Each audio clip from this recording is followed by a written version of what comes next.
Sidang Majelis Umum PBB pada Jumat kemarin diwarnai aksi walkout massal ketika Perdana Menteri Israel Benyamin Netanyahu menyampaikan pidatonya. Puluhan delegasi negara berbondong-bondong meninggalkan ruangan tempat setelah Netanyahu naik ke podium. Iringan tepuk tangan juga ditunjukkan kepada delegasi yang walkout massal tersebut. Pemimpin sidang bahkan sampai meminta delegasi untuk tetap berada di ruangan. Para diplomat yang keluar berasal dari negara-negara anggota Organisasi Kerjasama Islam, Liga Arab, dan Gerakan Non-Blok.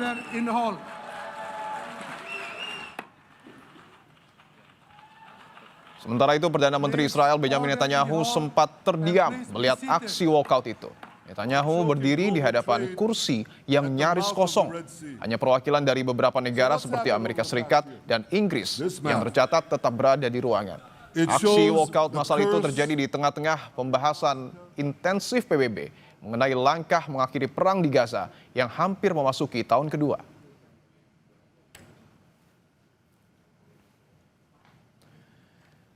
Sistem pengeras suara militer Israel menyiarkan pidato Perdana Menteri Benyamin Netanyahu dalam forum sidang umum Perserikatan Bangsa-Bangsa ke wilayah Jalur Gaza. Dalam pidatonya, Netanyahu mengecam para pemimpin Barat dan sejumlah negara lain yang telah mengakui negara Palestina. Dia menyebut pengakuan yang diberikan beberapa negara Eropa untuk Palestina sama saja memberi imbalan kepada kelompok Hamas. This week, the leaders of France, Britain, Australia, Canada, and other countries unconditionally recognized a Palestinian state. They did so after the horrors committed by Hamas on October 7th.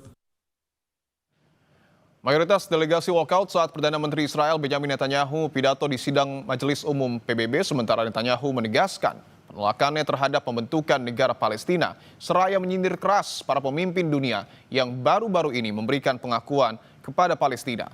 Tekanan seperti apa yang bisa dilakukan terhadap Israel? Kami akan membahasnya bersama Guru Besar Hukum Internasional UI, Hikmahanto Juwana. Prof. Hikmahanto, apa kabar? Baik, terima kasih. Baik. Ya. Prof, saya ingin langsung tanyakan, apakah makna dari aksi walkout saat Netanyahu pidato, apakah memiliki makna khusus, Prof? Ya, tentu ini memiliki makna khusus, yaitu dunia, negara-negara itu tidak bisa melihat kekejaman yang dilakukan oleh Israel. Meskipun Israel selalu mengatakan bahwa ini hak Israel untuk membela dirinya, dan rujukannya selalu pada peristiwa pada tanggal 7 Oktober 2023 di mana Hamas melakukan serangan mendadak ke perbatasan Israel dengan Gaza. Nah, tapi masyarakat dunia sudah tahu bahwa tindakan yang dilakukan oleh Perdana Menteri Netanyahu ini sudah tidak lagi proporsional, sudah tidak lagi sesuai dengan hak untuk membela diri, bahkan tindakannya ini mengarah justru pada penguasaan secara efektif Gaza yang selama ini dikelola oleh otoritas Palestina. Dan ini menunjukkan bahwa keinginan untuk melakukan ekspansi Israel ke wilayah Gaza itu sedang dilakukan. Dan bagi Netanyahu, kenapa Gaza itu harus dianeksasi, harus dikuatkan lah efektivitas dari pemerintahannya, karena selama ini dari Gaza lah rudal-rudal yang meluncur ke arah Israel. Jadi dengan dikuasainya secara efektif Gaza, harapannya adalah Israel akan menafikan serangan-serangan dari Gaza. Nah, tapi caranya adalah membunuh sampai dengan puluhan ribu. Bapak Presiden dalam pidatonya mengatakan seperti itu, walaupun tidak menyebut Israel, tapi kan sudah sampai puluhan ribu, dan Bapak Presiden memang tidak menyampaikan bahwa ini dugaan genosida, tapi disebutnya sebagai bencana kemanusiaan, ya, human catastrophe. Itu ada dasarnya karena belum ada putusan pengadilan yang mengatakan bahwa ini sudah merupakan tindakan genosida. Nah, oleh karena itu dunia, negara-negara Timur Tengah, non-blok itu semua pada keluar. Bahkan kalaupun didengarkan, kita udah tahu Netanyahu mengkritik negara-negara Barat, Kanada, Australia, mungkin Spanyol, kemudian Kanada, yang seolah-olah memberikan imbalan kepada Hamas atas pengakuan kemerdekaannya. Padahal kan negara-negara ini tidak memberikan imbalan kepada Hamas. negara-negara ini berpihak pada rakyat Palestina. Ya. Dan selama ini Indonesia kita berpihak pada rakyat Palestina, bukan pada Hamas. Nah, jadi menurut saya memang ini merupakan tekanan dan ini yang akan membuka mata mudah-mudahan Netanyahu bahwa tindakan yang dia lakukan sudah tidak bisa lagi diterima oleh masyarakat internasional. Oke, bahwa Netanyahu tetap menolak pembentukan ataupun negara Palestina. Bagaimana kemudian untuk mengakhiri sikap keras kepala dari Israel ini, Prof? Ya, itulah yang kita harus lakukan, ya, berkomunikasi dengan pihak Amerika Serikat. Dan Donald Trump kan sudah mengundang Bapak Presiden setelah pidato, mengundang Bapak Presiden, mengundang kepala negara, kepala pemerintahan dari Timur Tengah, ya, dan kemudian membicarakan. Dan ini sampai hari ini memang belum didisclose apa yang dibicarakan. Bapak Presiden pun setelah hadir kan masih belum juga menyampaikan hasil yang diperbincangkan antara kepala pemerintahan negara Islam dengan negara yang berpenduduk Islam, termasuk Indonesia di situ, ya, dengan Presiden Trump itu seperti apa. Tapi kalau misalnya keluarnya adalah misalnya Trump mengatakan, oke, kita tidak akan lagi harus menghentikan serangan Israel ke Gaza, itu pasti akan disambut. Nah, tapi kan kompensasinya apa? Ya, pertama adalah apakah Palestina akan dimerdekakan oleh Israel. Karena kalau sekarang ada pengakuan dari negara-negara Barat, itu tidak berarti bahwa serangan itu tidak akan terjadi lagi dari Israel ke Gaza.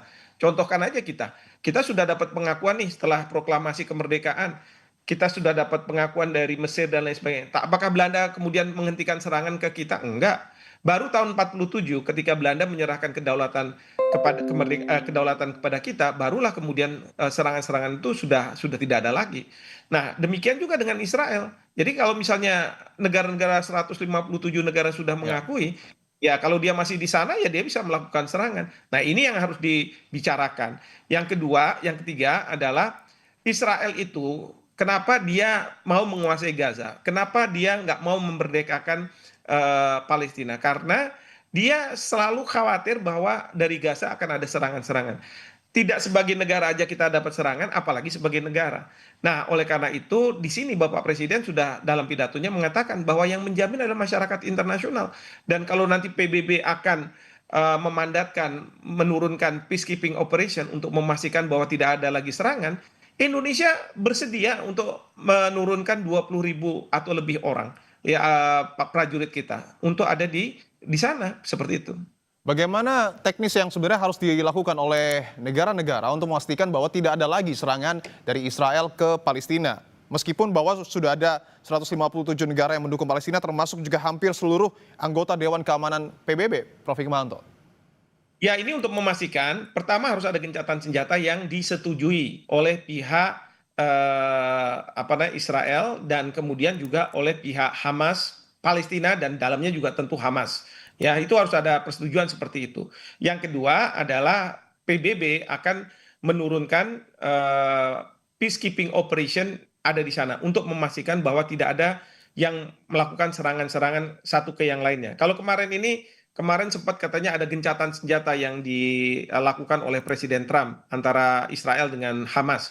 Tapi kan kemudian ada serangan Israel ke Gaza lagi, masih terus gitu. Nah, ini yang harus dipastikan bahwa tidak ada lagi serangan itu dengan menurunkan peacekeeping operation. Di sini ya tentu Presiden Trump harus menelan air liurnya sendiri karena tadinya bilang PBB tidak ada artinya, sekarang dia mungkin harus membutuhkan PBB meskipun kalau Trump bilang pokoknya yang akan menjaga perdamaian itu adalah negara-negara Arab dan kemudian juga negara yang berpenduduk Islam terbesar termasuk Indonesia. Jadi kita akan ada di sana. Okay. Nah, tentu nanti yang diturunkan juga tim kesehatan ya, satuan-satuan kesehatan untuk membantu rakyat Palestina dan membuka arus masuk makanan untuk rakyat Palestina. Dan mudah-mudahan itu yang kita akan dengar ini ya dalam waktu dekat ini. Trump mengatakan bahwa dia akan mengumumkan. Bapak Presiden juga tidak menyampaikan, mungkin sudah ada kesepakatan di antara beliau-beliau siapa yang harus menyampaikan seperti itu.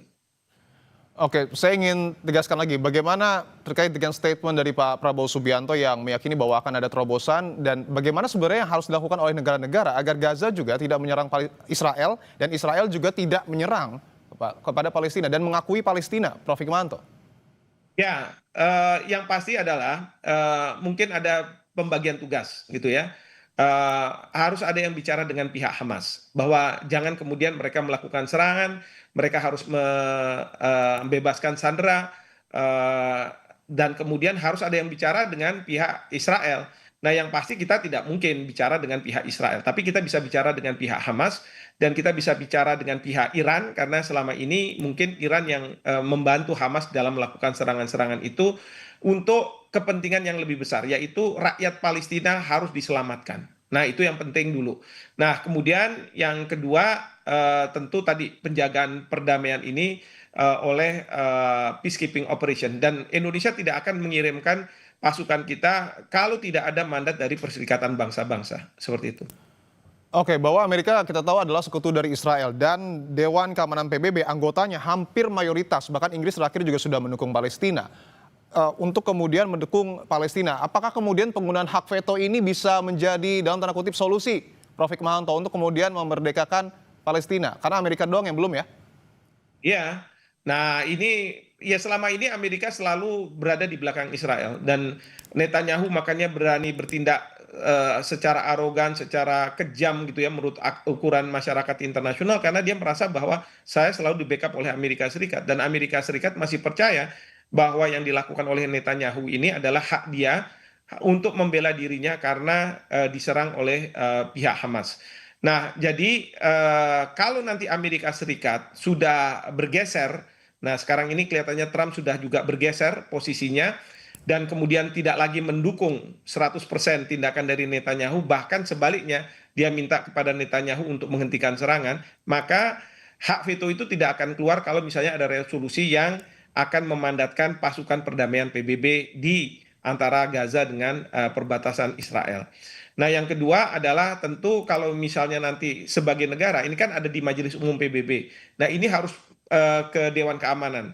Dan di Dewan Keamanan itu tidak boleh ada veto. Jadi kalau misalnya tidak ada veto dan diakui sebagai kemudian penerimaan Palestina sebagai negara penuh, berarti disitulah adanya kemerdekaan dari Palestina yang diakui oleh masyarakat internasional. Sama kok seperti kita dulu juga apa namanya kalau misalnya belum penuh itu ya jadi observer saja. Tapi kalau sudah penuh berarti kita sudah diakui sebagai sebuah negara dan kemudian diberikanlah seat-nya itu ya tempat duduknya itu seperti itu.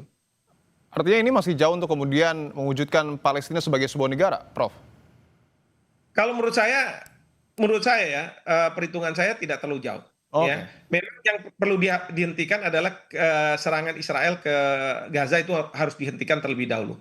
Nah, yang berikutnya adalah proses bagaimana Palestina diakui sebagai sebuah negara. Dan ini sudah akan ada dalam perbincangan antara Presiden Trump dengan petinggi-petinggi dari Timur Tengah dan Indonesia.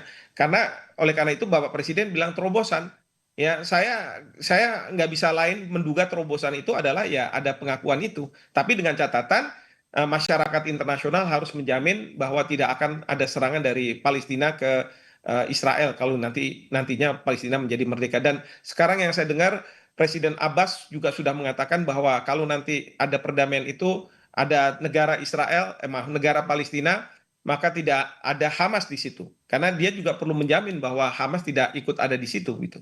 Oke, tentu yang kita dukung adalah perdamaian dunia dan kondisi di Gaza dapat dikatakan peperangannya berakhir. Terima kasih untuk Guru Yang Besar kita Hukum. dukung adalah Palestinanya, bukan Hamasnya ya. Itu Siap, masalah yang kita dukung adalah Palestina. Terima kasih Guru Besar Hukum Internasional UI, Prof. Hikmahanto Joana telah bergabung di Kompas Petang.